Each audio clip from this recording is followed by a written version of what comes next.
Alright, welcome everybody to the PCDC Motorsports ACC League.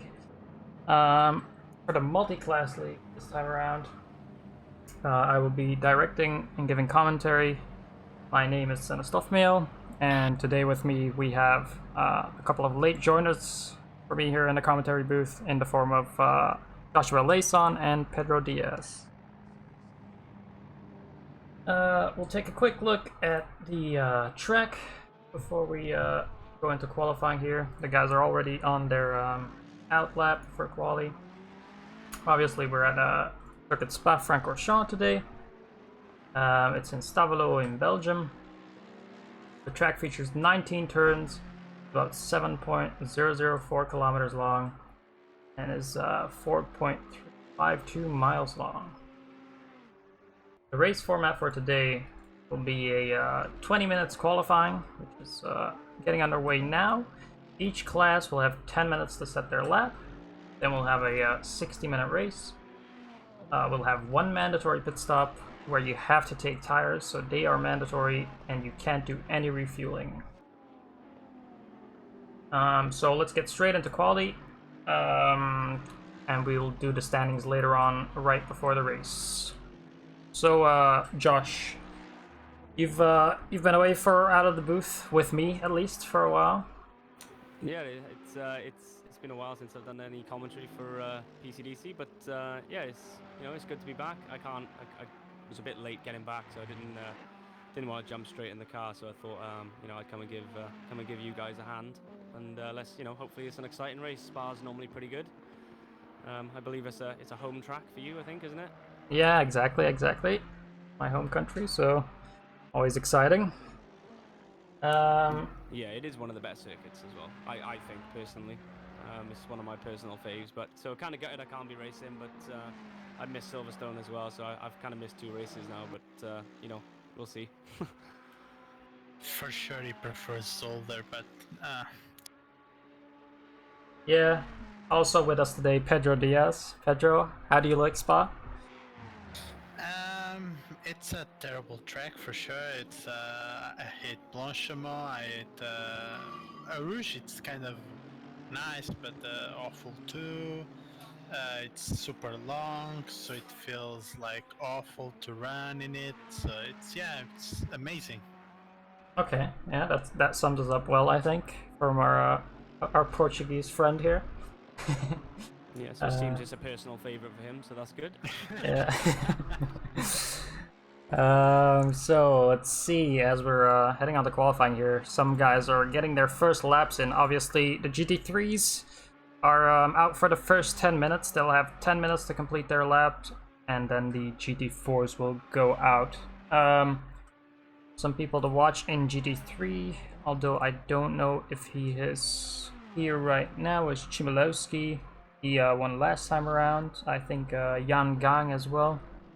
He put in a really good performance in the Audi. And, last race was an endurance race. Sprint format this time around, so a whole different dynamic to the race. You think, any of you two think we'll have some interesting strategies today? Obviously, we do have a pit window, I think, but... Yeah, so the pit window, I take it, is just the 10-minute in the middle, 35 minutes, I think it opens. It's mandatory to take tires, but not mandatory for fuel, right? Yes, exactly. Yeah, so if it was me, I'd normally fill the car up, enough for the whole hour, and if I do feel I need to top up at all, at least you've got a little bit of leeway. But yeah, I'm watching. Is it Chmielowski, did you say? The guy who won last time out? Yeah, Chmielowski, I think. Yeah, he is racing today. He's just approaching the bus stop chicane now. And yeah, I think he's one of our first guys to go around the leaderboard, I think. Have we got anybody else on yet? No, I think he might be the first guy across the line, as far as I can see anyway, for the GT3. So let's see what he gets. I think a 2:19 and a 2:20 is quite a respectable time, I think, around Spa in a GT3. Yeah, it depends a little bit on the conditions. Track seems to be Well, seems to be Well, he's done a quite 2:18.4, so that's a pretty solid lap time. Yeah, that's definitely strong. But yeah, obviously Chmielewski was one of the, I believe, 3 pros in GT3.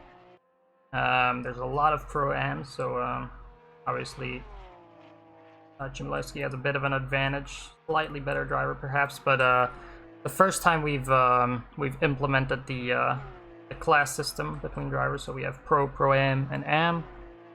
Obviously, as time goes on, we'll get a better picture of who we might have to promote or demote to make the classes fair. Yeah, Chmielewski, good job. Go ahead, Pedro.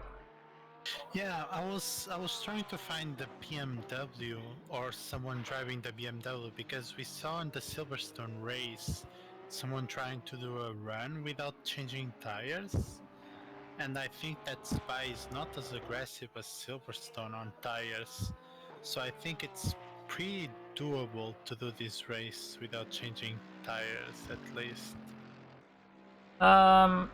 Yeah, but the thing is, since it is a sprint race. Last time around we had a endurance, but the sprint race we do require you to take tires. So.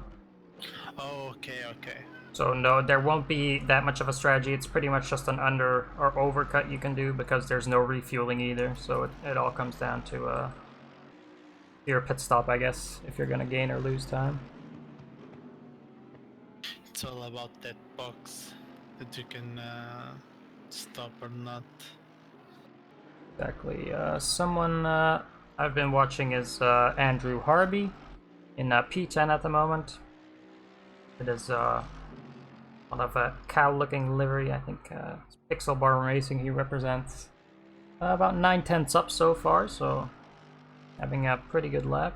That'll see him move up a couple positions at least.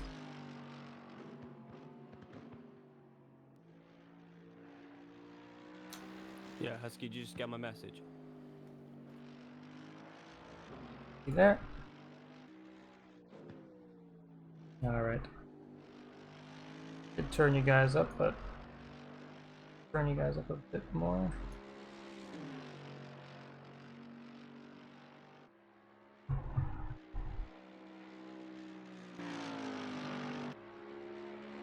And there we go, if you guys speak now. Yeah, okay, well, we should be audible now, so yeah, we should hopefully have sorted out that technical issue. Hopefully. And you are showing up on my broadcast screen here as an audio, so For some reason, Husky always does this, always. yeah, it's I think it's become like a trait of mine, like a trademark, you know, where I just like cut out the audio at some points. Oh well, it's all good. But hey, everyone, we are here. We have been here since the start. We're not slacking. Me and Pedro have been here. But yeah, so basically, I was saying it's glad, you know, it's good to be back at PCDC doing some commentary. I was a bit laid back today to jump in the car and actually do the race, so I thought I'd hop in and give Husky a hand as well. So yeah, as we've got Yang Gang at the moment, currently setting the pace with a 2:18.2, which I know the Audi can be quite fast around here, I think, with the BOP.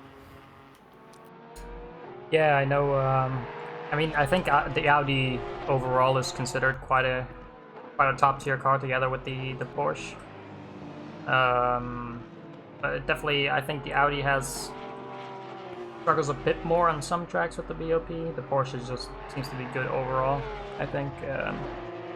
But yeah, Yang Gang last time around at Silverstone, really strong performance. He got off to a bit of a rough start, but he made up a lot of time in the second part of the race. And I mean, with this qualifying position for Jan, if he can hold on to it, that'll surely mean he can pull out a great performance here today as well.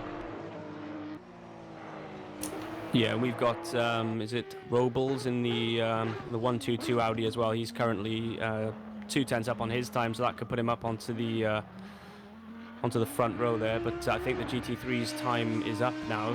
Do they still get to finish their laps, or is that it now? Yeah, they do finish their laps now. So anyone that got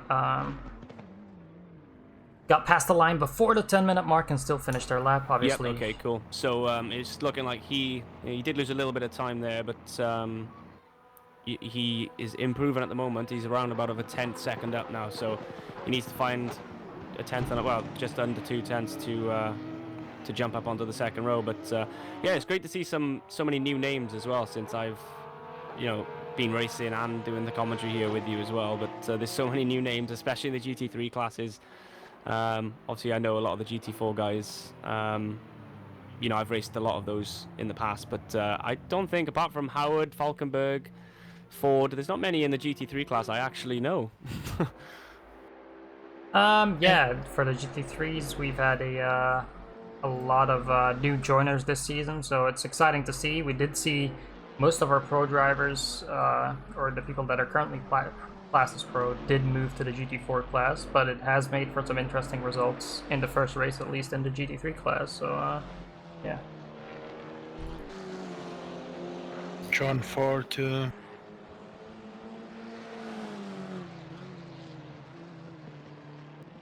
So I'm currently watching Jordan Wansink here, one of the brave people to rag around the KTM on the track. I think there's a bit of a consensus that the KTM is not that great in the GT4 class.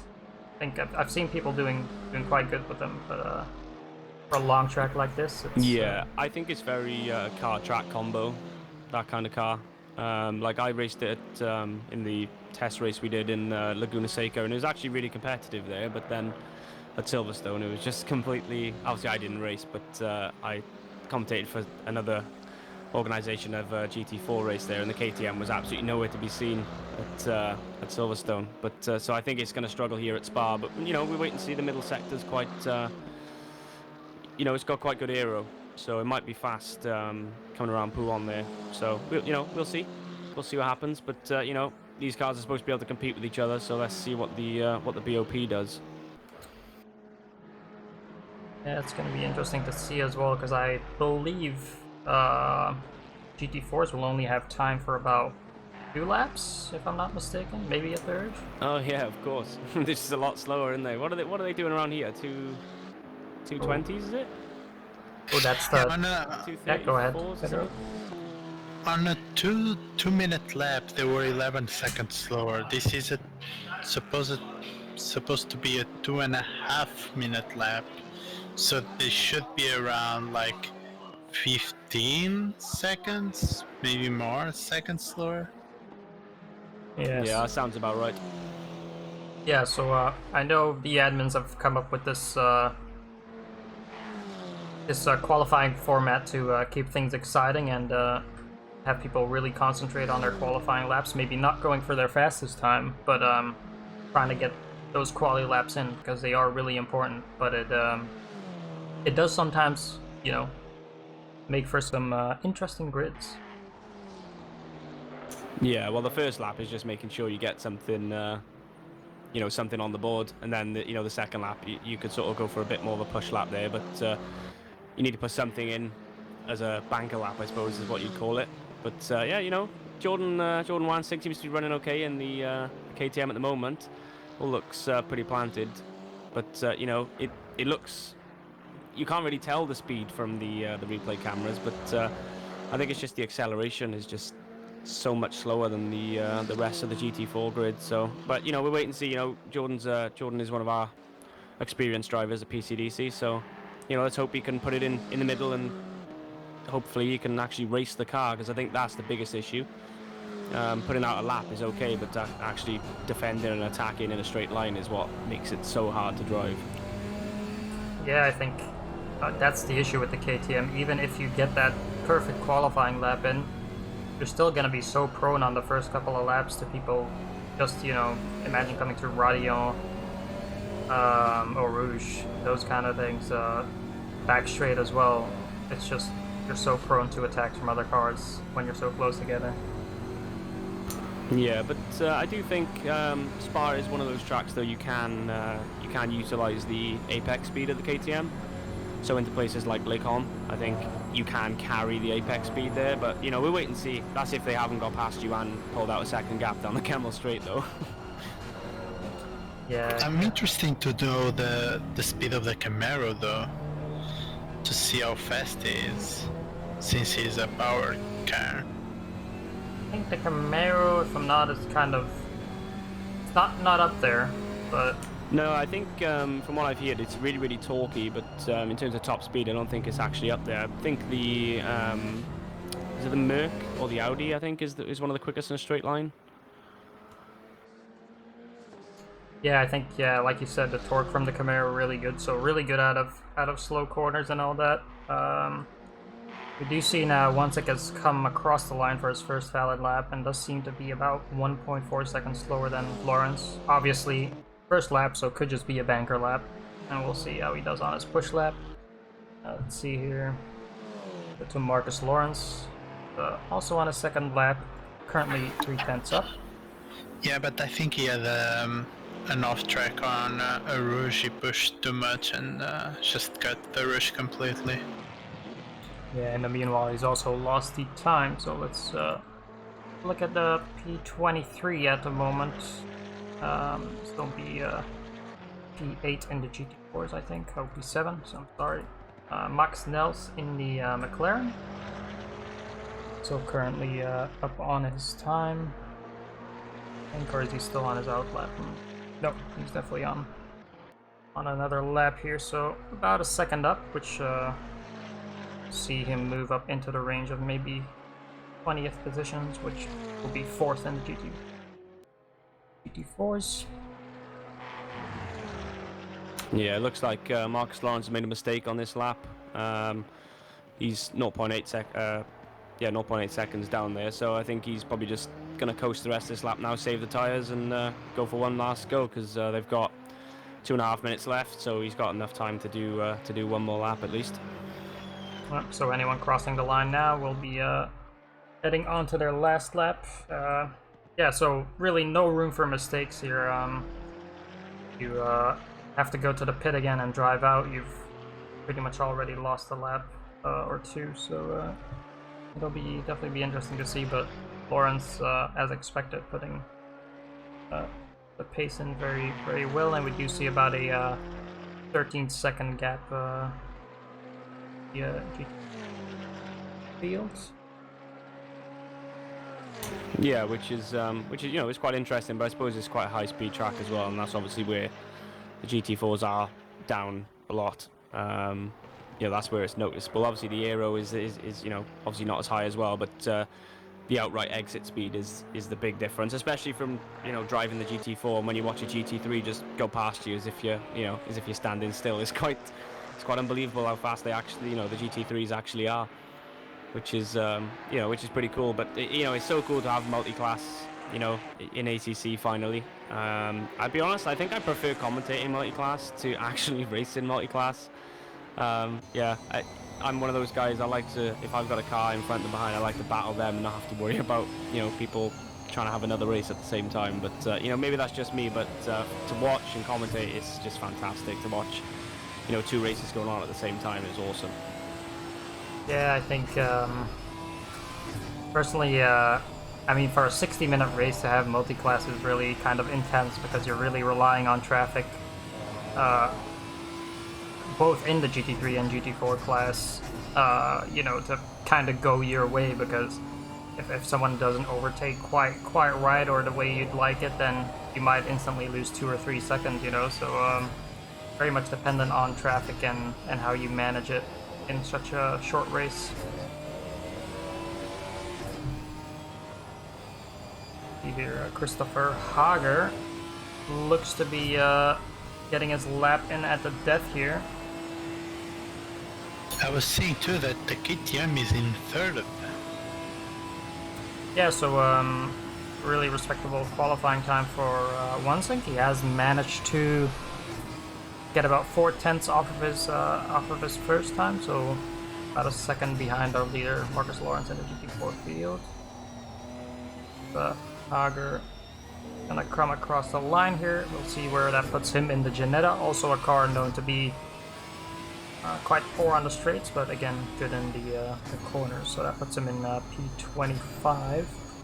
Yeah, he's got the identical time to Domi person as well, which is, it's quite strange. You go, the longest track and you do the exact same time as someone. It's that'll always, I'll never fail to amuse me.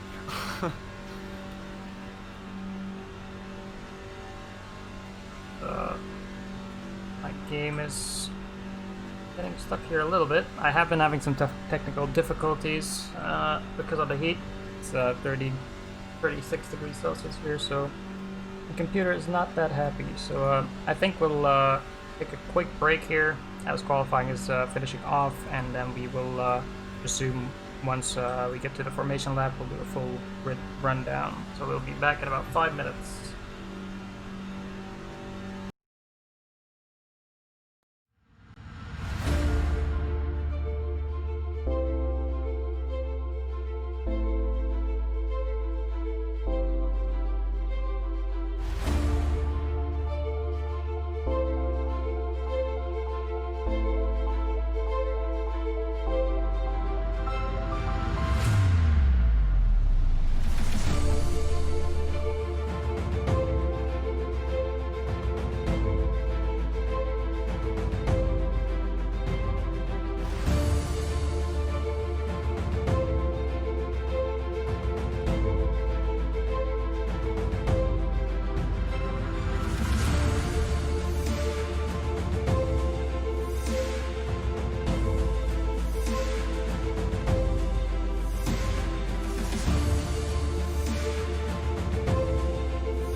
Alright, so we are live again for the PCDC ACC Multiclass League, and we're now going to give you a full rundown of the grid.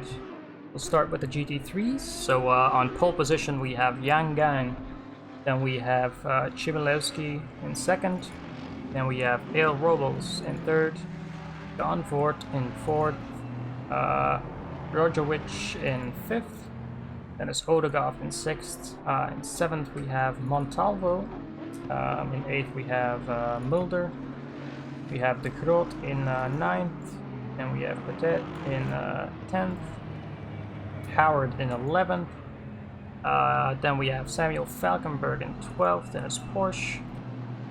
Then we have Andrew Harvey in 13th, AMG, Cernudo in 14th, Daryl Hill in 15th. And then to round off the GT3 field, we have in 16th Dominic Pereira. Yeah, and I'll just run us through the GT4 grid for today. So pole position for the GT4 class, we have Marcus Lawrence. In second place we have Lee Taylor, and then on the second row we have Jordan Wansink and Shane Thomas. In fifth position we have Ryan Daniels. And in sixth position we have Max Netz, and then just behind those we have Tim Troquet and Domi Persson. And then to round out the entire field and also the GT4 class, we have Christoph Hager, Eddie Phillips, and I believe Kevin Friedrich is a GT3. I just don't think he did the qualifying there, so either he had a technical issue or he obviously just didn't make it in time. So we're gonna have a GT3 fighting their way through the GT4s, which that could cause some problems for the GT4s as well, because you're going to have a much faster car right at the start there. But you know, I'll be keeping an eye on that, as we will follow the GT3s there at the start of the broadcast. Yeah, so our leader here, Yang Gang, obviously coming out to the bus stop chicane now. Everyone is going to be bunching up here for the start of the race. You'll see everyone getting nice and close together. That'll be a short wait until the green flag.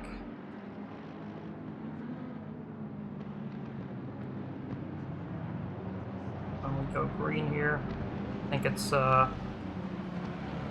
around this turn still, or is it? Oh no, it's here. Oh yeah, it is around the turn, right?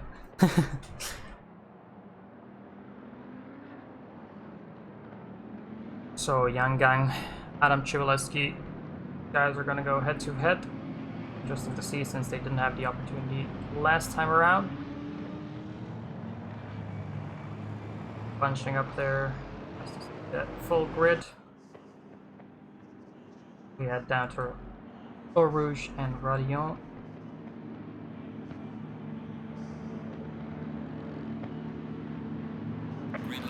So it's a green light, and we're off for round 2 at Spa for the PCDC ACC Multiclass League. The GT4 field already crashed. Yeah. In the beginning. Lee Taylor there went off in the AMG, and it's caused a bit of a pile up, and I think we've got another one right at the back of the grid as well, but I think that might be the GT3 of Friedrich actually got caught up in that as well. Yeah, it's a bit of an unfortunate bit of carnage at the back there. Meanwhile, it seems like the GT3s have gotten off to quite a good start. Yang Gang starting very strong with Chmielewski right behind him. The rest of the field looking pretty good and pretty clean for the GT3s. What's the update on the GT4s? So it looks like the biggest loser out of all that was Tim Troquet in the Camaro there. He's only now making his way around Lake Com, so he's about 15 seconds back off the back of the pack in the GT4s, and it does also look like some of the GT4s have jumped ahead of some of the GT3s as well. Is it Pierre Weir, is it, in the Ferrari 913? Looks like 3 GT4s are in front of him as well, so not sure what happened there, but Marcus Lawrence has kept the lead. Obviously his nearest rival there, Lee Taylor, who was P2, he's dropped pretty much to the back of the GT4 field, so obviously we know he's got the pace. Hopefully he didn't pick up too much damage, but it did look like quite a big shunt there for the GT4s, so we'll have to wait and see if he can fight his way back through. Yeah, interesting to see as well, as we see Wansink capitalize off of that start, it seems, as he's in P2 and very close to Lawrence, so we'll see if he can hold on to that. We also see Friedrich, who started at the back, who's a GT3, making his way through the GT4 field. Seems to be quite successful so far at it, but obviously he's going to have a big time deficit to the other GT3s.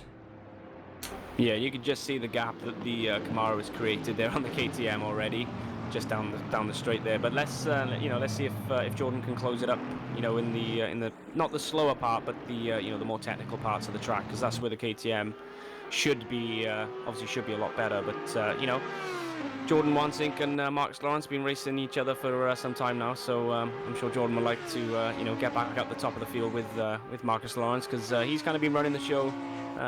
Especially since I've been around, which I think this is my 3rd season, so he's pretty much been, top 3 every race I've pretty much been in, unless he's had a bit of a shunt or a disconnect. But yeah, the KTM is hanging on to him, which is quite surprising. I know it's only the first full lap, but let's see how long he can stick with him.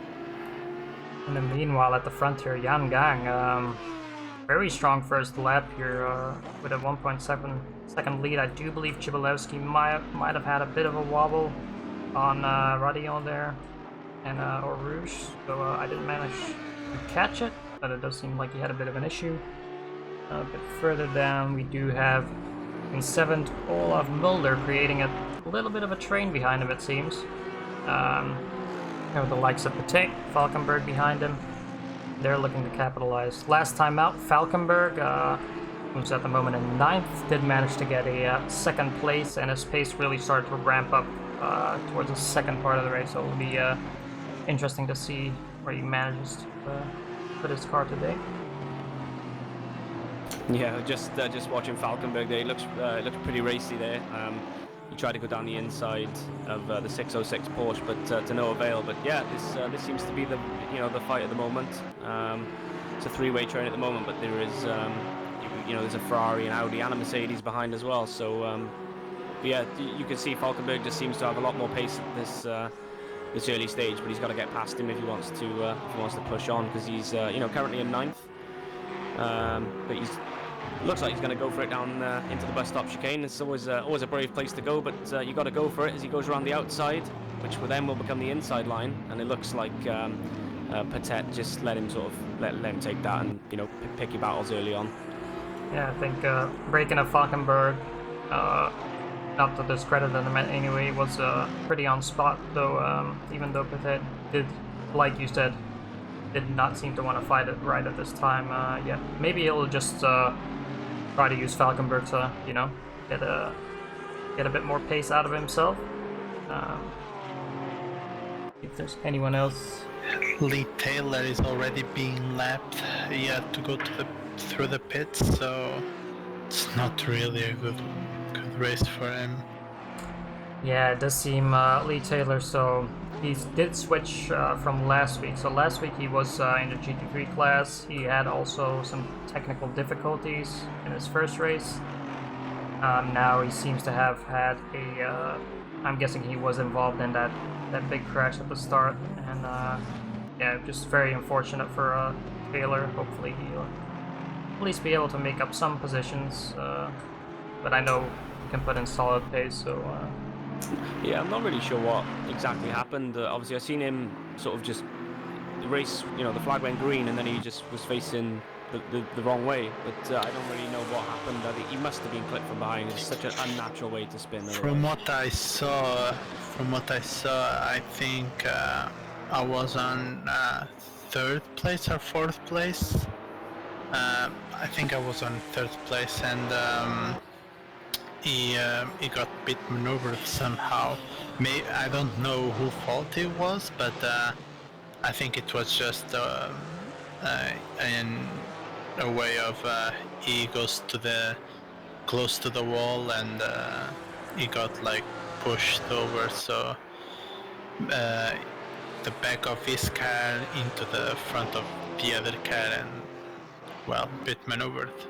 Yeah, and the rest is history. Yeah, we do Exactly. see now, in a short space of time, Falkenberg has already managed to make his way up into 5th. Right now, behind Montalvo. So yeah, Falkenberg during the race is qualifying not quite there, but his race pace seems to be quite a bit higher. Yeah, he's definitely running well on the Porsche. Yeah, like you say, up to P5 already. You know, if he can get past Montalvo now in the Audi, you know, he's got a bit of 4 seconds up the road, bit of clear air. Let's let's see what he can do. Can he get onto the final podium spot? That's you know, he started off well. I can't actually remember where he qualified, but you know, at one point in this race he was down in 9th, wasn't he? So you know, he's made up 4 positions in the first 2-3 laps. So he's running well in the nice livery Porsche. And there goes Montalvo. Yeah, there he goes. He's off. Top Eau Rouge. Now let's see. Let's watch Montalvo here for a second. So that's a free position for Valkenburg, which moves him up into 4th already. Montalvo does manage to keep it out of a wall. Wasn't too bad of a slide, I think, so his tires should be fine, and hopefully he can recover from that. But yeah, scary moment for Montalvo there over Radio. Yeah, it's never really what you want, if I'm honest. But I've done it myself. I'm sure we've all had a bit of a moment at the top of Eau Rouge. But yeah, we got Jay Ford in the pits as well on the GT3. So obviously that doesn't clear his mandatory as well. So he will have to pit again. But sometimes you do accumulate damage that you just can't drag out for another 20 minutes or so. But yeah, like you mentioned, Montalvo did manage to keep himself out of the wall, so he shouldn't have to pit twice, which is always good, because that just puts you, especially at Spa. The pit lane is so long, it's pretty much race over, especially on a 60-minute race as well. It'd put you over a minute behind at least. Yeah, exactly. Here we do have a little bit of a battle going on here between Brian Petit in 7th, and then in 8th we have Cernudo right behind him in the Audi. Do not know if Petit just made the pass, but it does seem like Cernudo's slightly faster, so we'll see him move up here. Yeah, I think the Audi was already behind him, so I think this is a battle here. So, Cernudo trying it under braking, but obviously the Porsche very strong on the brake, so you're gonna have to create a miracle there if you want to outbrake a Porsche into a big braking zone. But yeah, Cernudo looking really fast, and I did spot there that he's also having some wobbles here and there. Cernudo is the teammate of Montalvo, person we saw spin out at the top of the radio, so maybe a bit of a problem for the team, or just a bit of a balancing issue for the Audi there. Yeah, the Audi can be a bit of a nightmare to set up as well, but Chmielowski, or sorry if I've butchered that, but he is caught right up back onto the back of Yang Gang as well, so I think that was a 2.4 second lead, I believe, at one point, but I don't know if that was because he was caught up in some incident, but he's closed right up to the back of him now, only 7/10 in it, and this is the battle for the lead of our GT3 class, because the next car down the road is 7.8 behind these, so the next move here could be for the race victory, but obviously with the mandatory, depends on what fuel everyone's running, because no, is refueling disabled still? Yes, exactly. Okay, so they should have enough fuel on board anyway. But the Audi is probably carrying more, because I think the Audi is a bit more selfish on fuel compared to the Porsche. But yeah, it shouldn't really make a difference. It's just about who can make the most of the tires for the half an hour or so they need to be on the car. But if he's behind him for a while now, he could potentially try the undercut. I don't know how powerful that can be around Spa. But it's quite a long circuit, so yeah. So we're about 11 minutes in. Go ahead, Pedro. Yeah, with this new league and GT4, GT3 style, we still have the traffic, this traffic thing where pull on.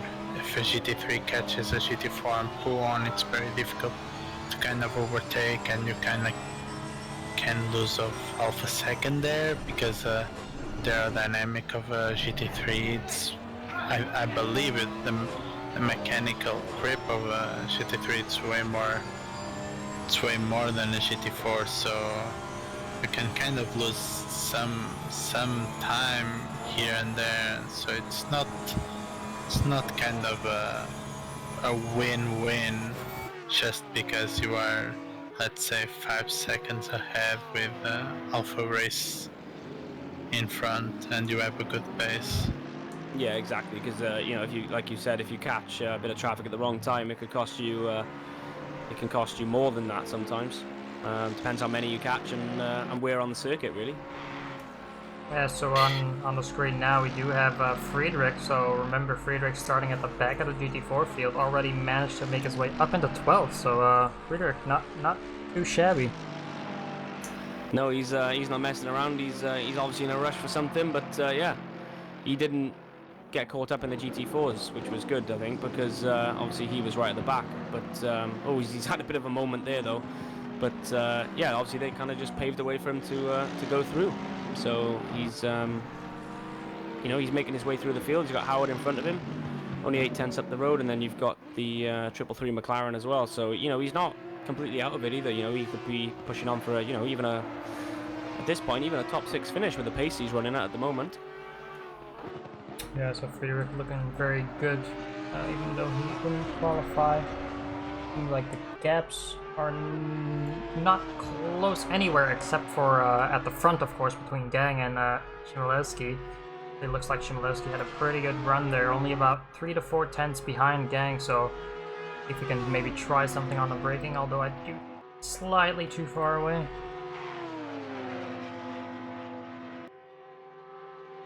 Yeah, not sure he's close enough on this one, but he does seem to close up on Gang, obviously in the braking zones as we know, but in the middle part of the lap, but that's not really where you can overtake. But it looks like Jan Kang's compromised his exit there, so this is going to be a close run down into La Source.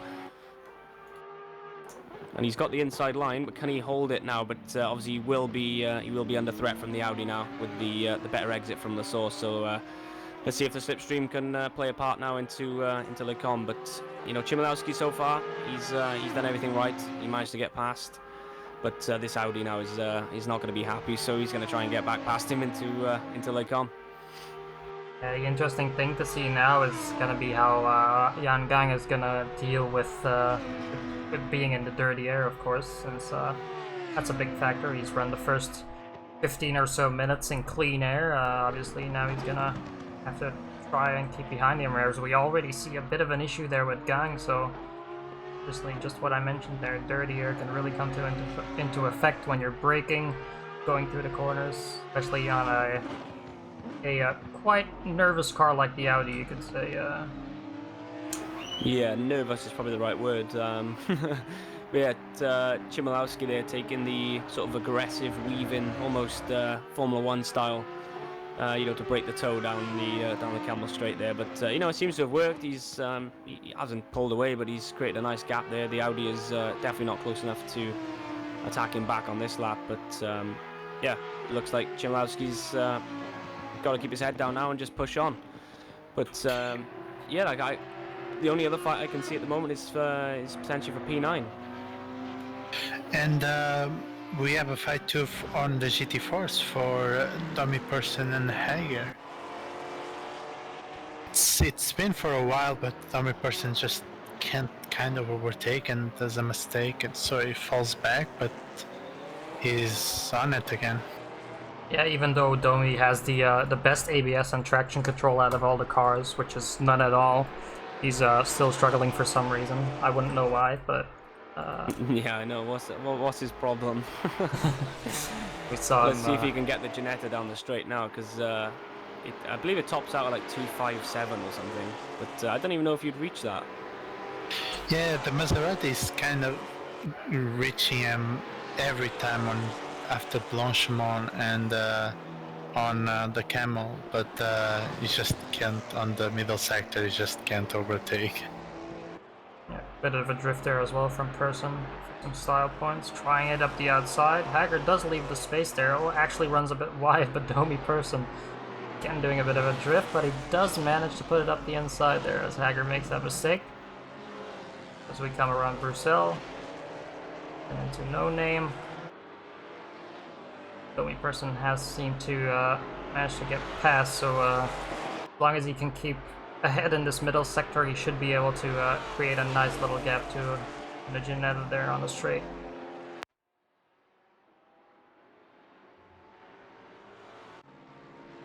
Yeah, it is an interesting car choice, the Maserati, but yeah, you know, I've got to tip my hat for him for trying it.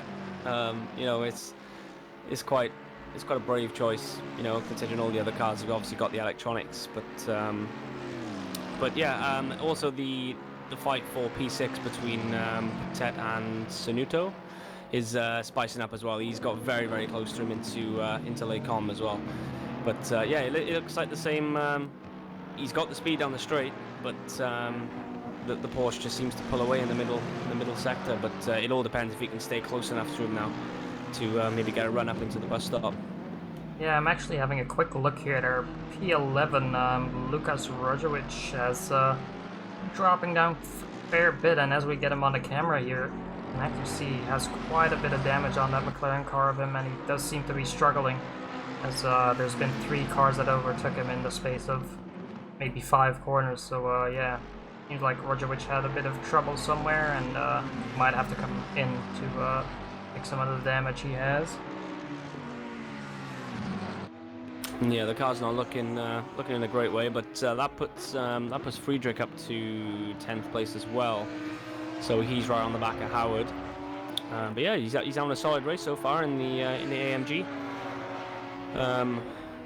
But yeah, I've never actually driven the AMG on this game, but you know, it's obviously a popular choice, and I'm pretty sure it's one of the, you know, what you'd call a top tier car.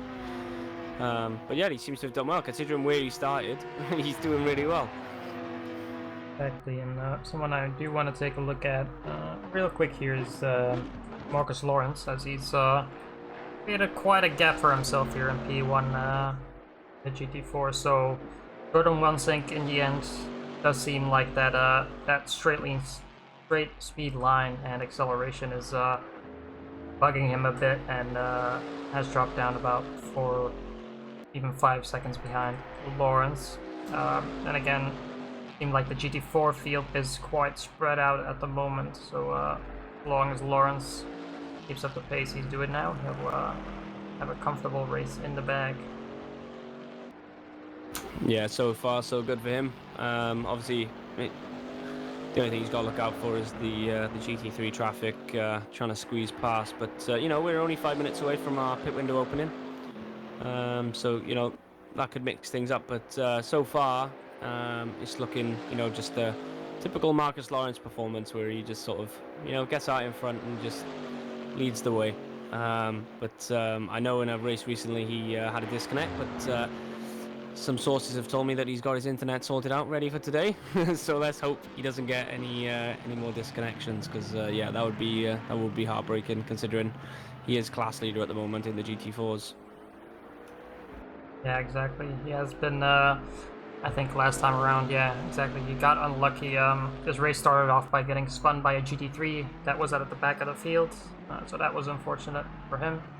But he did make it back up into P3, but then obviously had that disconnect. So yeah, really unfortunate for Lawrence, because that was a really good performance. But now he's just shrieking away here. I do remember there being 1 or 2 more drivers that were in the race last week that are not here today. I think was Kundak Sioglu, who won the race last week, who could maybe put up a quite good fight to him, but obviously they're not here now.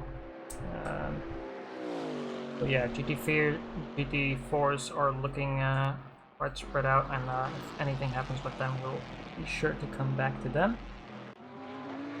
Meanwhile, if we take a look back at the front of our GT3 field, Chmielewski about a 9/10 or 7/10 gap, 7 to 8/10 gap to Jan Gang, so definitely not pulling away Chmielewski, as they're now starting to overtake some of the GT4 field. You can also see a couple of cars there in front of them.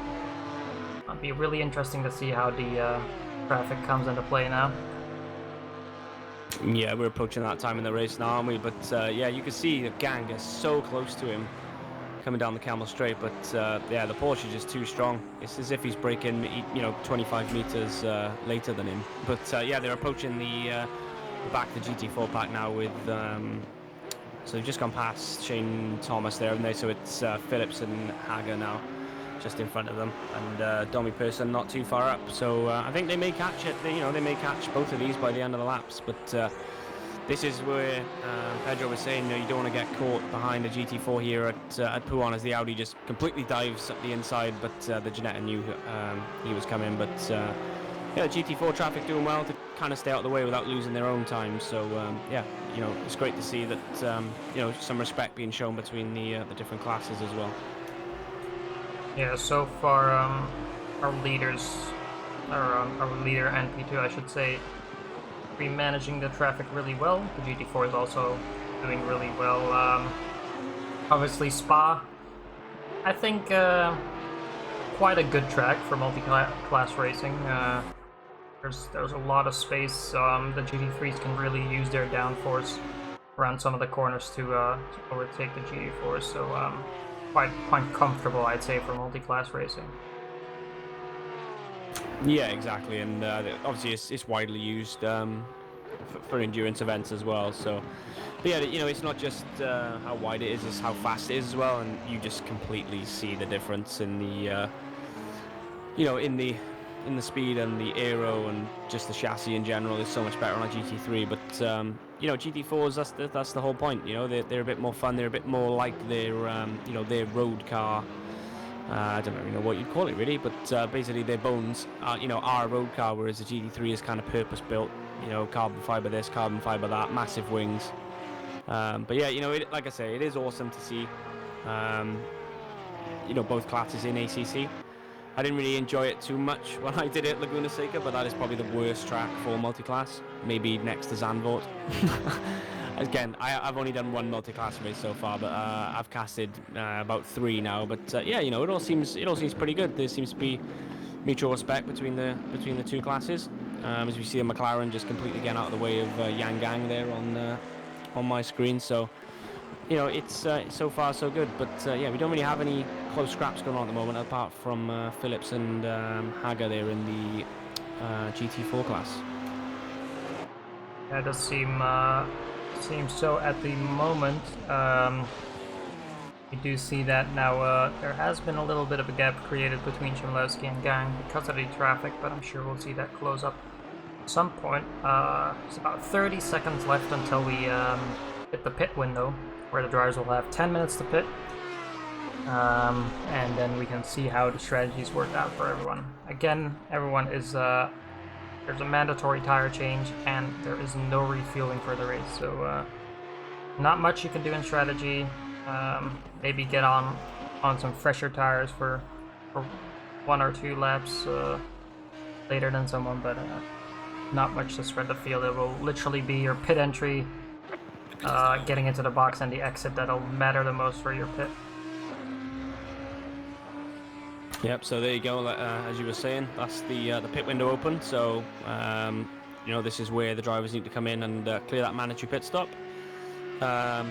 I think normally halfway is the is the popular choice, but we may see some cars dart in now if they've got bits of damage. This will be their first opportunity that they can get that fixed without having to pit twice. So we may see some cars dart in, especially in the GT4 class after what happened at the start there. But yeah, I've just watched the Ginetta of Hager pretty much go off the track, and a Ferrari as well has pretty much gone off the track. The GT3 trying to overtake the GT4 class. So a bit of chaos coming at the bus stop chicane. As yeah, we've got 4 or 5 cars in the pit lane. Yeah, so like you said, a lot of people electing to go early into the pit now the first moment they got. Obviously, people coming in now had very good timing coming around the lap that they could straight away enter the pit, that they didn't have to go for an extra lap. And now we'll see, especially cars like the Porsche and such, I know are good on fresh tires and low fuel. There seems to be, when the Porsche is on low fuel, it seems like you can get another level of performance out of it, or so I've been told. So see how that works out. Jan Gang is is now our leader actually, because Chmielewski already elected to go into the pit. So we'll see when Yang decides to pit here.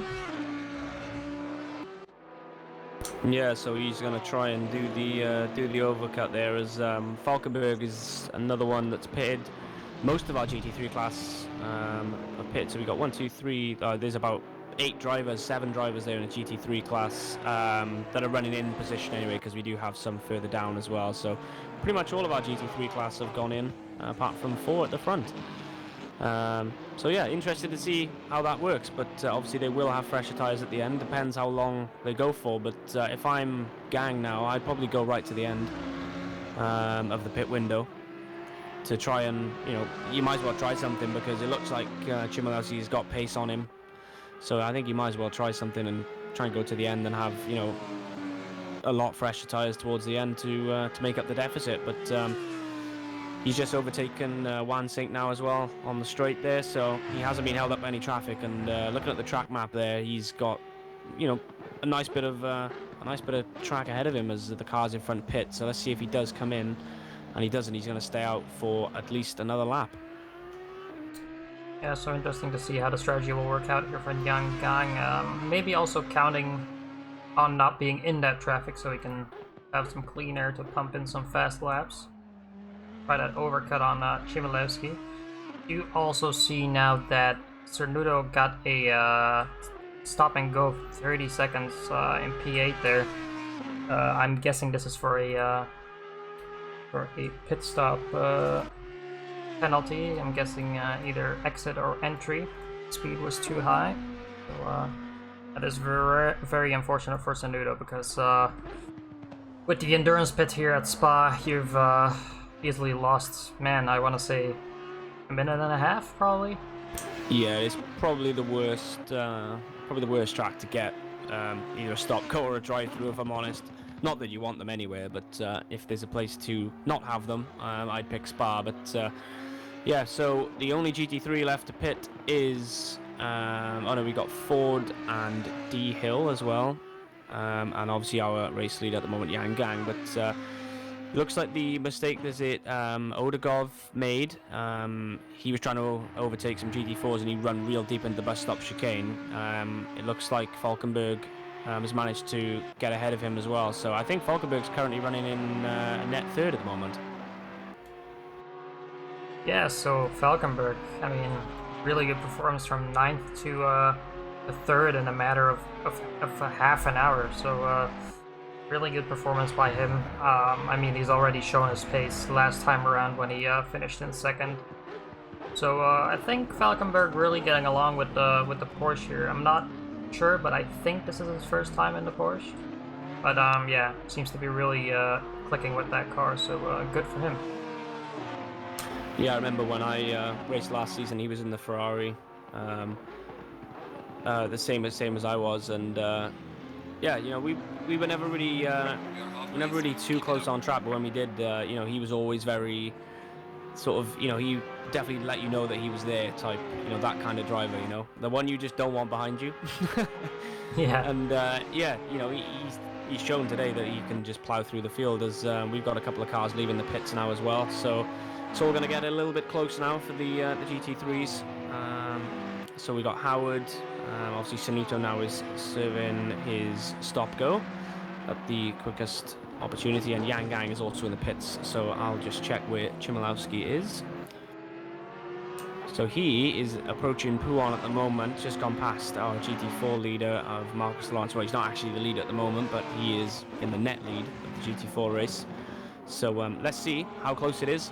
I have, looking at the times, they were pretty much half a second faster Chmielewski was last lap. So, I don't know if it's worked, but you will have fresher tyres come, the last 5-10 minutes of the race. So we'll have to just wait and see how this battle unfolds. But for the viewers and for us, I think we want Yang Gang to get out in front, so we can see a bit of a scrap with the potentially the faster car coming back at him.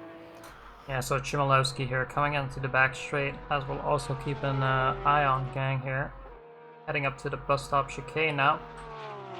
We'll Yeah, see, so Gang is just coming around La Source, but obviously in the pit lane, so he's still got all the hill to go down before he gets to the pit exit on Radion. So yeah, this could be very close actually between the two. Obviously, Adam Chmielewski now coming onto the supposed to be the start-finish straight, going around La Source. See where Jan Gang is at the moment.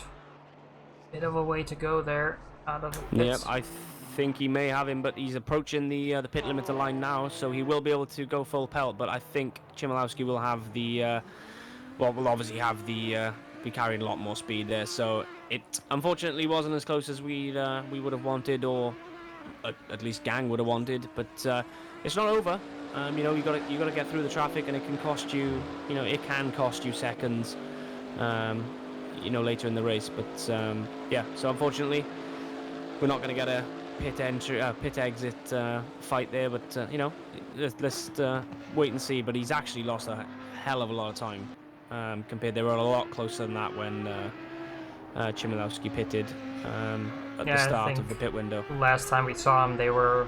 I think they've always been between 1 and 2 seconds apart from each other. But yeah, Gang just really lost out with that overcut. So might should have considered to do his pit a bit earlier there, but obviously last time around at Silverstone, Gang did put in a massive second stint in the race, matching and even beating the times of Chmielewski for a lot of his laps, so we'll see how that works out. Yeah, of course. We do have a little bit of a scrap developing in the GT4 class with Ryan Daniels in the number 6 Aston Martin. He's currently chasing Nels in the McLaren. I thought Ryan Daniels was ahead of him before the pits, but I don't know if I think Ryan Daniels qualified 5th, so he probably got caught up big time in the pile-up at the start, so he probably had a bit more damage. But so we know he should have pace on Nels, but getting past is obviously a different story altogether. But we do have yellow flags somewhere as well, but I can't see where that is. Yeah, obviously this fight between Ryan Daniels and Nels is for P3 in the GT4 class, so quite important for the two position, as we now have another GT3, I think, in the form of Harvey coming through as well, so might shake him up a little bit. Harvey passed him cleanly. Yeah, Harvey showing quite a bit of respect there as well to just sort of sit behind them and wait, and I believe that's what the GT3 should be doing, because blue flags don't apply as far as I'm aware. But yeah, that is a brilliant example of how to do it, and he's waiting for the straight, and he knows he'll get past them both easily. So yeah, you know, fair play to Harvey as well. Daniels runs a little bit wide as well, but hopefully shouldn't compromise him too much. But we've got a couple of GT3s catching these the Aston and the McLaren here in the GT4. But obviously this is a fight for the podium spot in our GT4 class, and I'm sure the GT3 guys will know that as well. But they want to get past as safely as they can as well. But De Groot, or De Groot, I don't know how you say it, sorry, he just decided to stay behind and not overtake. So, you know, fair enough, not making dive bombs into the bus stop. But there you go, now they'll just squeeze past into the source now. Yeah, it seems like De Groot just was a little bit indecisive there on what he wanted to do and just backed out at the last second, because he went very instantly on his brake there behind Ryan Daniels. There was no kind of lead up. Yeah, and now he's got Andrew Howard as well. I think it's Andrew Howard chasing him as well. So it's going to be a scrap in the GT3s rather than the GT4s now. As you can see, Daniels lost a lot of time to Nels in the McLaren, so he needs to get his head down now and push back onto the back of him. Yeah, obviously still 25 minutes there for Daniels, so I'm sure we'll see him fighting some more for P3 there. In the meanwhile, obviously our leader Marcus Lawrence doing a very good job there in P1. Very comfortable for him as the GT3 field, in particular Falkenberg, is coming through now. I do not see the gap exactly from Falkenberg to the Gang, but I'm pretty sure he's quite a bit behind. Yeah, he's also lapping around sort of 9/10 or so slower a lap as well. They go 19 seconds it is, so Yeah, I'd be very, very surprised if he arrives on the back of that scrap at the front. But yeah, you know, fair play to him. He has done very well, and he's pulled the gap on Odegov as well in the 555 Ferrari. So as long as he can keep it on the grey bit, he should have a podium as well. And it's only a small bottle of champagne, but champagne is champagne at the end of the day. Yep, we do see Daniels now still is again closing up to the back of Nels, slowly making his way up. Obviously, in the GT4s, usually the times are just a bit closer together. The base seems to be a bit closer together, and in the GT3s, in a way that I think the GT3s it's a bit easier to distantiate yourself from other people pace-wise, but in the GT4s there's definitely a lot of close battling going on. I remember doing the fun race. Yeah, agreed. At the start, and I mean, I think we were in like a 5-man train for almost the entire race until it came to the pit stop. So yeah, obviously less aero you can follow for a lot longer as well, and that's another thing with GT3. Once you are the lead car, it's always very, very hard for the one behind to even stay with you because of the aero wash. But that's what's so cool about GT4s. It does enable, you know, real close racing for pretty much the entire race without hurting your race too much. exactly, let's here as we have Lukas Rojovic. I remember him having quite a bit of damage earlier on. Still in P9 though, so I think he made up a couple of positions again. Does seem like his car is fixed, so he'll be hoping to probably make up some time. Right behind the as they're overtaking Domi Person there. It's a bit of a hairy situation with GT3 so close together overtaking a GT4 car, but he managed to make it through.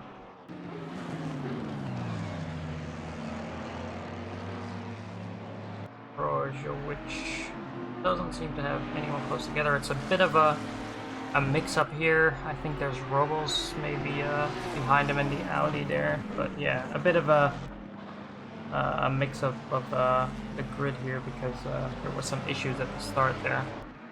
Yeah, which is a shame because it looks like quite a good fight as he goes full Tokyo Drift style, and he's actually going to pretty much run off into the grass. But yeah, he does well. Again, not to hit the wall, but yeah, he's having a bit of a torrid time in the McLaren. But you know, he's just got to keep going. As he pretty much pulls off, I think he's going to quit. Actually, is he? I don't know what's going on. A weird way to pull off there, but yeah, it does seem like Rojovic questionable position to stop. Yeah. Yeah, he should have just pulled it probably to the outside of the track there, but Rojovic just straight up quit the server and seems to have had enough of the McLaren for today. And just to interrupt, Ryan Daniels is very, very close to Nels this time. I think this is his best chance as they're now side by side, coming up towards Blanchimont as well. So let's see who keeps it in and who backs out. But Ryan Daniels, sorry, taking the outside line. But eventually should be the inside line for Blanchimont there as they're going to come up to the bus stop chicane with an Audi GT3 as well, getting in on the fun as well, which may hamper. Oh no, it's not. Daniels is going to go straight in with those good brakes on that GT4 Vantage, and he takes the spot, which we believe is a third place. But he's going to have to fight Nels now down up into La Source as well. Great exit from the McLaren, but yeah, it's real close stuff in the GT4 class at the moment. Well, especially for this particular position anyway. But it looks like Ryan Daniels has got that done now, and he needs to try and pull away because one mistake or one GT3 pushing you out of the way, and that third place is gone. But you know, let's wait and see if the McLaren can use the slipstream down the Camel Straight. Yeah, the McLaren cut a bit too much at the top of radio there. Seems like he backed off a little bit though to give up that time, but still has a very good run there. So Ryan Daniels on the defensive with Nels pulling alongside there, trying, but again Ryan Daniels fairly good on the brakes there. And now go to the middle sector of the track, heading to Brussels. If Daniels can actually somehow create a little bit of a gap here as we'll go on board with Max Nels. Yeah, these two seems to be really close together. Max Nels definitely not trying to not give any time, I should say. But yeah, Ryan Daniels just seems to be slightly faster here than Max Nels, so doubt we'll see him holding on. Nels also struggling with understeer, it seems. He's just completely understeered off there, but looks like Ryan Daniels is getting more oversteer more than anything. But knowing Ryan and doing a lot of endurances with him, he does prefer an oversteery car. But yeah, that's what I love about the GT4s. You can see them moving around a bit more. I just feel they've got a little bit more, more character to them. Like I said earlier on, they're a bit more true to their, their road legal counterpart, should we say, as opposed to GT3 Audi R8 not being, too much like its road version. But even the GT4 Audi R8 isn't four-wheel drive either. As we see, both GT4s just not bother taking Blanchimont properly, really. But the Aston got through. The GT3. I don't even know who that is. Who is that Aston in GT3? Why haven't we seen an Aston in GT3? Am I being blind? I can see it. It's D Hill, is it? Yeah, D Hill. Yes. He's currently P15, which would put him P13 in the GT3 class. So I think he's our last runner in the GT3s at the moment. Yeah, it does seem to be that way. In the end, again, bit of a shame to see that some of the GT3s aren't quite making it through as cleanly through the race as they would probably like. As we now see 3 GT3s that are actually behind the lead GT4. So once you pick up some damage there and you have to pit again, like we said, lose about a minute and a half in the pit there. So extremely long pit. Not good if you pick up any kind of damage and you have to pit. Yeah, exactly. But it looks like Hager is very close to Domi now as well. So I don't know if Domi's got past or if that's a fight for position as well. Yeah, I'm seeing Domi Person taking some very creative lines with the Maserati. If they're It's legal probably or not not. through choice. Yeah, if they're legal or not, I guess the stewards have to decide on that matter. But I mean, if it works, right? Now, I don't really have many requests. Can we just go on board in the Ginetta, please, and listen to the downshifts? Sure we can. Because it's awesome.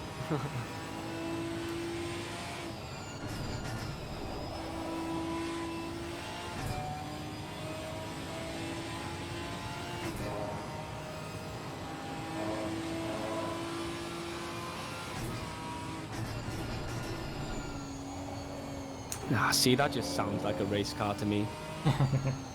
Yeah, another. Actually, we have two cars here together with the Maserati and the Ginetta. They just sound awesome on the downshifts. I know the Maserati sounds absolutely mean when you're downshifting as well. So yeah. Well, let's hop to the Maserati for the bus stop chicane then, and let's listen to that as well.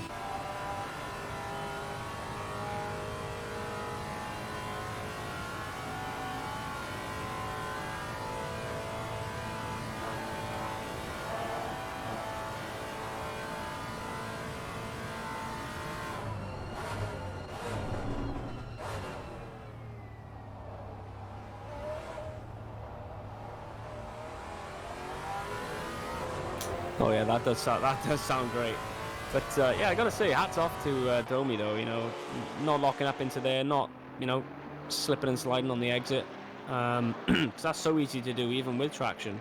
Trying to keep it in a straight line coming out of there. But yeah, he's doing pretty well. He's where is he at the moment? He's P5 in our GT4 class. yes. At the moment, so he will be over the moon with that, I'm sure. Yeah, actually, really great performance from Domi. I think he last time around he finished second to last. I want to say he did have some issues getting to grips with the Maserati, but definitely doing a way better job here today, and it is showing. I've also heard some rumors from Domi that Benny Benzel might be returning next week, and he's going to join him in the Maserati. We know as well that Benny is is possible of putting in some quite good performances, so I'll be interested to see him in the Maserati as well. But yeah, all credits to Domi for selecting the odd one out. Yeah, well, if I was racing this week, I've actually opted for the GT4 Audi. Main reason I picked it was the only other one I really clicked with, and I thought the KTM just wasn't really going to be competitive enough, and I didn't want to be, a sit-in duck type thing. It's not the fact it's not competitive, but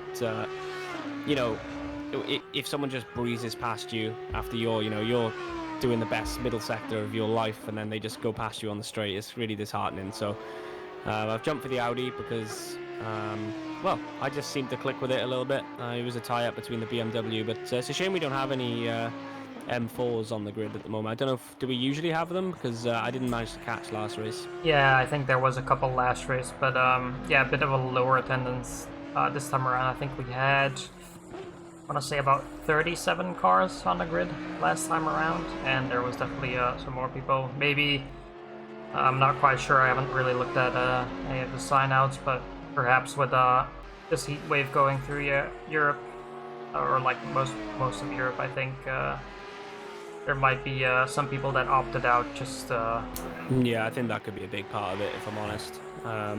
Yeah, it's definitely warm, especially in the UK as well, but obviously it's probably hotter for you. I just know if it's hot here, it's normally hotter elsewhere, so if we're struggling, everybody else is struggling as well.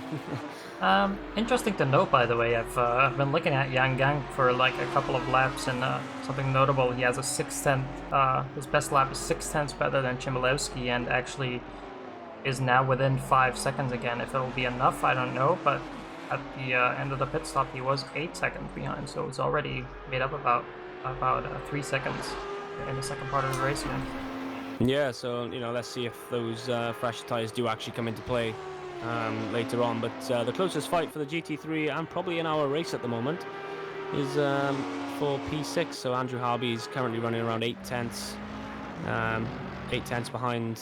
Oh, he's actually 1.3 now. So he actually lost half a second there. So yeah, I may have cursed him a little bit, but yeah, it's all a bit sort of spread out at the moment, which is not like Spa. I think Spa normally creates some close racing, but I don't know if it's just if we're missing some drivers, to fill in all the different car classes, because we've only got we got 2 Pro GT3s at the moment, but obviously Robles got caught up in something earlier on in the race, so he had to pit twice.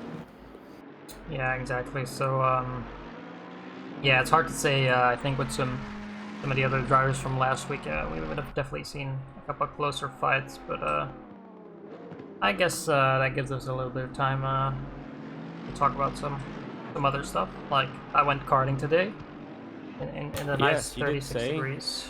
Yeah, you're crazy, you know that. Yeah, it wasn't. I must say, it wasn't the most intelligent decision I've ever made, because I do have a slight headache now, and I'm just sweating like crazy. So yeah, it is crazy warm, and my nearest karting place is all indoor in basically like a massive warehouse, and in the summer is unbearable in there, so I wouldn't even think about going there now. That's why I asked you if it was outdoor, because if it was outdoor it'd be like, okay, you get a bit of a breeze, but yeah, you said it's a bit of indoor, bit of outdoor, which sounds pretty cool actually. Yeah, it's actually a pretty cool track, because on the outdoor bit they have like a bank turn, pretty much like you have in like the first turn in Zandvoort. Okay. So that's I mean, it's a bit of a longer turn, I think, like in Zandvoort, or it might be similar, because obviously in cars everything seems bigger. But it's definitely a cool experience going through there with a little car, and one of those weird feelings, because the cart just tries to pull itself to the outside and swing you out of that turn while you're going through it, so you'll really have to like clamp down on the wheel and go through there. Yeah, no, I haven't been karting for a while. I used to go quite often, but haven't been for a while, and obviously with the whole COVID situation, obviously getting back into it got delayed. But yeah, go-karts are awesome, and if anybody hasn't tried it, I do highly recommend going. But yeah, unfortunately, this the race at the moment is kind of become a bit of a I don't know how to say it really, but it's kind of sorted itself out to the point where there's no one really fighting. I can't really see any fights that are going to develop before the end. Harvey's dropped back. Gang has taken another 9/10 out of Chmielewski though, so that's the only one we can hope for. So we took 9/10 out of him last lap, I think it was. 7/10 last lap or so. So but Chmielewski is currently setting a personal best at the moment, which would actually match Yang Gang's current time. So they're both on at the moment for a 2:19.1. So Chmielewski's just got to cover him off now and get the job done in the GT3 class. So you say he was our race winner in round 1. Yep. So he's looking to make it 2 from 2 in the number 16 Porsche as well. Yeah, obviously we have to consider that Chmielewski is a pro driver.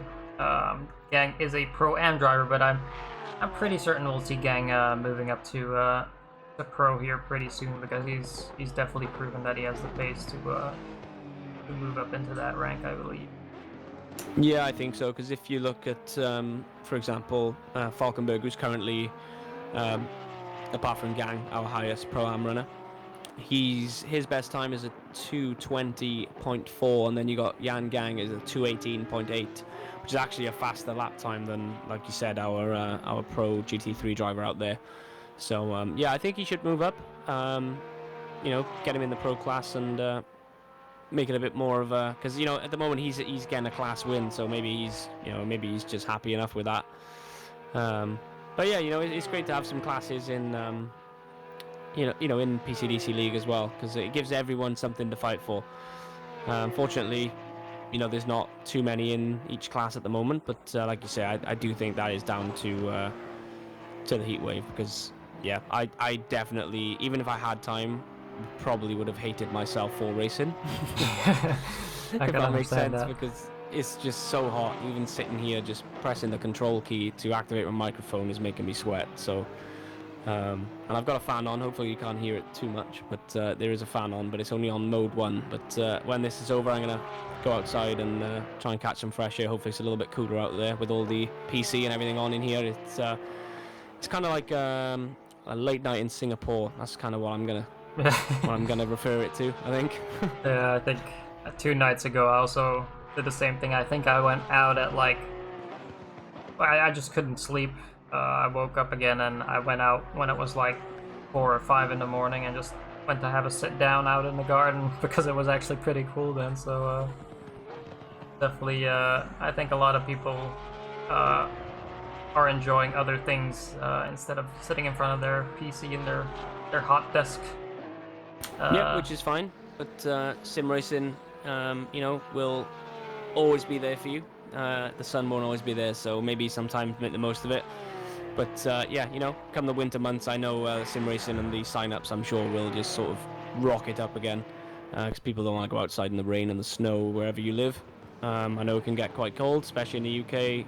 In the winter months, you just don't want to be outside really. And instead of fans, we'll have heaters as well, which make probably even more noise. So that'll be great for commentary as well.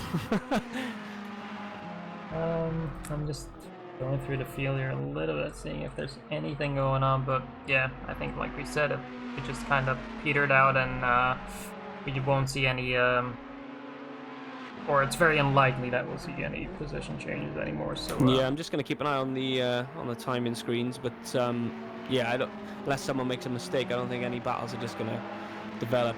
Looking at the the relative lap times, they're all very, very similar, like it within their own classes. But yeah, the KTM in GT4 has currently got the second fastest lap time as well. So yeah, the KTM has surprised me. I didn't think it'd be as competitive, but I don't know if he got caught up in the incident at the start. So obviously that caused a lot of time. But we do have a bit more of a battle now for P4. Odegov and Patet, is it? I think in the Porsche. yes, exactly. That seems to have closed up, unless my timing tower has glitched out. I think he's already got past him. Yeah, it seems like he got past him very swiftly for some reason. He closed up. Oh yeah, he's 3.5 seconds down on his time. Is the number 8 Ferrari, so he's obviously made a mistake somewhere. Yeah, so late drama, or drama not so much, but the late position loss here for Odegov it is in the Ferrari there, which I'm sure he'll fight in these last 2 laps he'll have going for him here. Sure we'll see him fight for that position. Yep, and also Harvey has got back up onto de Groot as well. And yeah, I'm sorry, yeah, it was the 555 Ferrari, not the number 8 Ferrari, my bad. Harvey is chasing the number 8 Ferrari. He's only 6/10 behind him at the moment, going down the Camel Straight, so come on Harvey, give us something to shout about in the last 2 minutes. Come on, you can do it. Yeah, I think Andrew Harvey sometimes goes a bit under the radar, but I think actually, if I'm not mistaken, this might be the best position I've ever seen him in, so a really good performance by Harvey. From what I remember from the finale for last season, he did really well at Spa last season as well. But yeah, he seems to improve every time I've been in a race or watched a race of his. Yeah, he seems to always improve, and I know him and Howard work quite closely together. With obviously, I know they're in different cars at the moment, but I know they whenever they're testing or practicing, they're always on together. So probably giving feedback to each other on setups and stuff. So it's pretty cool, and they've got a pretty good attendance record here as well. They don't tend to miss many races, do they? No, they're definitely. I mean, for our ACC league, they're definitely getting on towards that veteran status. I think since they've been with us for a pretty long haul now already. So yeah, it's always good to see both of them compete in our league, and obviously they run very similar liveries. They're cow team liveries, even though they're in different cars. So yeah, just good to see some of the guys sticking it out every week, and just being here and putting that performance in. So for now, yeah, it is good to see when when people stay on. I wish I was as committed as some of them. I was quite committed last season. I only missed the first round, and I was obviously due to potentially being the co-commentator with you. But yeah, I had quite a good season in the end. Managed to fight my way back up to 4th in the championship, and yeah, during lockdown it was the one thing I looked forward to. But with things, well, kind of returning to normal, I don't have as much time anymore. But I try and help out where I can.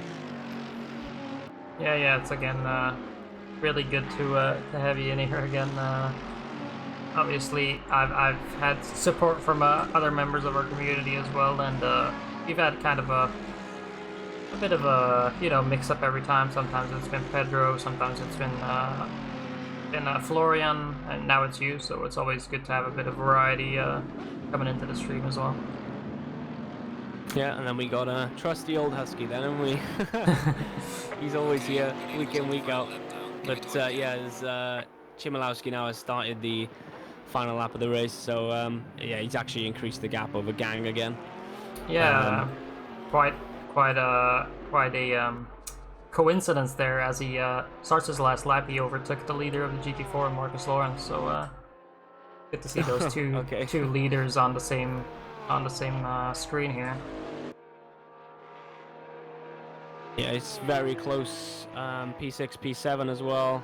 I think Odegov has dropped back even further now, and he's almost in the clutches of Harvey as Robles is trying to unlap himself as well. So a little bit of a pile-up coming into the final part of the lap. Yeah, this is getting really close. We do have that in there. Yeah, Robles might have to make way for Harvey there, but yeah, this might be a last lap battle here, as they still have one more lap to go, I believe. So yeah, and Odegov's got caught up behind the Cayman GT4 there, so Harvey has just slipped through. So Harvey, I think, climbing up to P6 now. So if P7 was his best finish here at PCDC, a P6 in the GT3 class is now going to be his best. So yeah, well done to him. He's been in and around that sort of 1 second mark for about, I don't know, 20 minutes or so now, but finally he's got past with a little bit of help from I think that's Shane. No, who is that in the Porsche? Yeah, Shane Thomas in the GT4 Porsche can take the assist on that one. Exactly, and that move done. I think race is gonna come to a close here, and we'll see no more position changes. We'll get on board here for the last part with Adam Chwalewski as he rounds off his lap, heading towards the bus stop chicane. Again, very solid performance on Chwalewski. Would love to see Jan Gang bringing a bit more of a fight. He did a very good job in the first part of the race, and just a bit unlucky, I think, in the second part. But yeah, looks like it will be a good battle between these two as Chmielewski comes across the line. Our very deserved winner today, and Jan Gang obviously he comes across the line. A very notable and good performance there. He also and also our GT4 winner as well, Marcus Lawrence, crossing the line as well, as you said, coincidentally, right behind the GT3, but obviously a lap behind, 2 laps behind. I think the GT3s do 26 laps and the GT4s did 24 laps. So yeah, Marcus Lawrence doing some donuts in the Camaro. Something just feels right about that. Someone else coming into the bus stop here, Falkenberg, with a very notable performance today. Went up from, as we saw it from the start, from 9th all the way up into 3rd. So really good performance from him. Sure he'll be happy with that. Yeah, definitely. And we do have Howard close to Odegov as well for P7.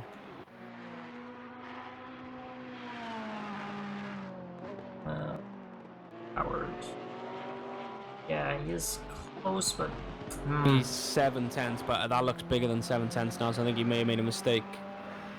Where's... Oh no, Odegov's gone off. Oh, yeah, so Odegov really struggling here in the last part of the race. He does have a lot of front end damage there, so his last lap was a 2:34.9, so something's happened, and he's also 14 seconds down on his time, so that's 2:35s to finish the so pretty much the race for Odegov. GT4 pace for Odegov there in the last part of the race. Which is a shame because he was on the podium for a while. Because if you remember, Falkenberg had to overtake him. So, but yeah, that's the mean you pick up some damage. But he would probably have lost more time if he pitted. So I think he probably did the right thing, but unfortunately got caught out on 2 different laps.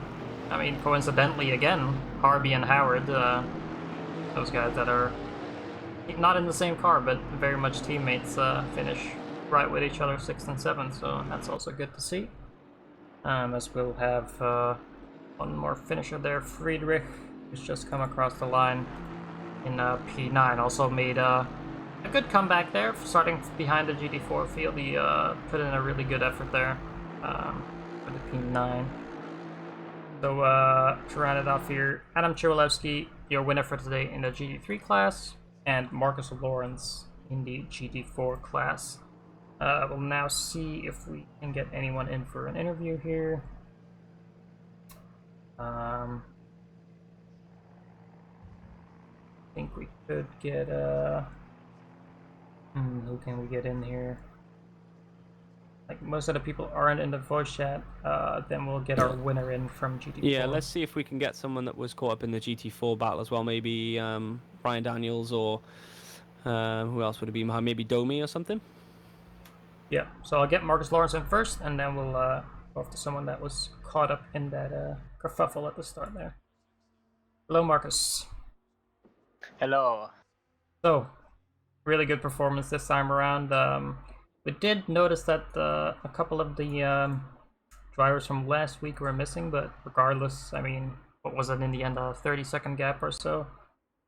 Or maybe a 20-second gap, but yeah, really good performance. How did it go for you today, personally? Yeah, it was a shame to see some of the fast guys not be able to make it. I knew the Camaro might be a bit better suited to this track, and it felt pretty awesome, to be fair. I had a pretty lonely race, just doing my thing, and yeah, pulled what, like nearly 30 seconds, I think, at the end. So yeah, I would have enjoyed the battle, but I'll take the win. Yeah, so I think maybe a bit of a recovery from last week, even though we still finished in P3 last week. But you had that unfortunate incident at the start where you spun out. But you know, good to see you on the top step again. Yeah, it definitely is better than last week for sure. I'm not sure what the GT3's like lapping was like, but I had no issues whatsoever. Everyone was pretty good, so yeah. Yeah, it seems in general the GT3s actually managed to work their way through the GT4s pretty cleanly. Obviously, we were talking about it. The Spa does allow for some good multi-class racing. The track is wide. There's lots of spots where the GT3s can overtake. So The first half of the race, I don't think I saw like many GT3s. It was only after the pit stops when I actually got overtaken by them, like all in the second stint. So yeah, Spa's really good for multi-class, I guess. All the long straights and quite the high downforce corners really play into the GT3's hands. So yeah. right, well, congratulations again, and we'll see you next week. Yep, thank you. Let's try to get Domi Person in here and let you take the lead here, Josh. Yeah, no worries. Hello, Domi. Hello. Hello, how's it going? It's going really well. So we watched you wrestle the Maserati round Spa. So how did it go for you? Went surprisingly well, I think. Yes, I did comment at one point, getting it stopped for the bus stop. No locking up, no wheel spin on the exit. So that takes a bit of skill, or getting used to at least. But the reason we've brought you in here, we want to know: do you know anything that happened at the start, or what happened at the start for the GT4s, where everybody just kind of spun off? Unfortunately, I do not. The boys were just discussing it in the debrief channel. I think there might have been some incident between a GT3 and a GT4 car. And I think perhaps Shane Thomas might be a better person to ask. Okay.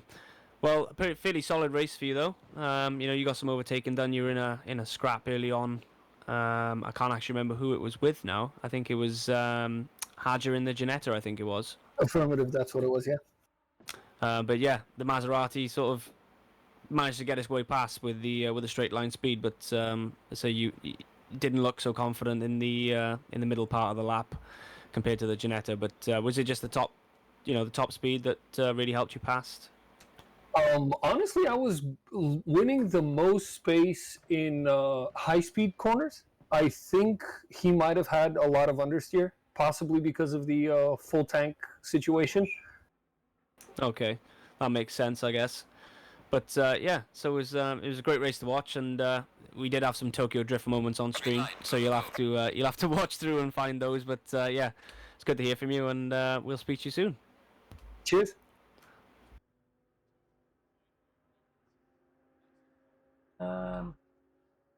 Get one more person in. I guess we'll take Shane Thomas in then. Still in the voice chat, so I think that's who Domi recommended, right, for the Yep, he did say Shane Thomas, yep. So Shane, how are you doing today? Good. Yeah, we just we wanted to pull you in here because I don't know, we wanted to ask you if didn't quite catch what happened in the GT4 field at the start, and maybe you have some more clue to what happened. Yeah, so there was a Ferrari GT3 that was out of position in the car in front of me, basically. So the Merc that was in front of me was kind of like ghosted into the Ferrari that was out of position. And then I caused like an incident at the start as well, because I went to the right because the Merc went to the right, and then I hit into Ryan, but I think the Merc hit into Jordan and then bounced off everyone else after that. So, but I'll take responsibility. It was my bad for pulling over. I thought it was clear, and I sort of went into the side of Ryan. And yeah. Yes, so it seems like it was just a big misunderstanding, and then the GT3 out of the position surely didn't help at all. So that's a bit unfortunate. Yeah, it's unfortunate, and then I had quite severe damage. But you know, I managed to come back from it, sort of. Yeah, I mean, it's good to see when our drivers stick it out to the end. And even though you've had a bit of a setback, it's good to see that you put the effort in and try to get it back. So yeah, well done to you. Thank you. All right, with that being said, I think, Josh, we're gonna round it off for tonight so we can get away from our PC that's currently running so really we can hot. go at the moment. outside and be cool. we can go and enjoy the real world now. Nah, the real world sucks, man. But yeah, so thank you all for watching today. If you do want to join our league, there's still some spots available. Currently, the registrations are full, but we'll be making some room as we've had a couple of people not show up yet. So making room shortly for all the new people that do want to join. You can check out the website at pcdc.simstrata.com, our YouTube at youtube.com/pcdcmotorsports, and last but not least, our Twitter, twitter.com/pcdcmotorsports.com. So if you do want to join, make sure to check our website, and then we'll see you soon. We'll be live again next week. Then the last thing me and Josh to say is goodbye. Yep, see you soon.